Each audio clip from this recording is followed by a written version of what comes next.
হাসরের ময়দানে আল্লাহ তাআলা যখন ফেরেশতাদের মাধ্যমে আগুনের শিকল দিয়ে টেনে জাহান্নামকে হাসরের মাঠে এনে দাঁড় করাবে, মনে করেন এখানে আইনা রাখবে, আমরা সবাই তাকাবো, এরকম হাসরের মাঠে যখন জাহান্নামকে আনা হবে, এই জাহান্নামের দিকে এক নজর তাকাইয়া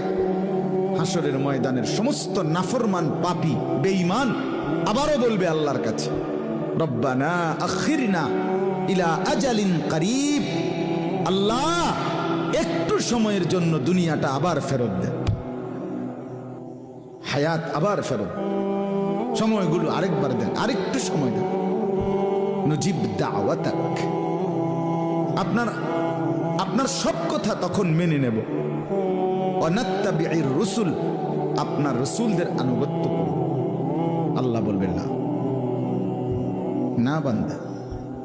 এখান থেকে কাউকে আর ফেরত দাও।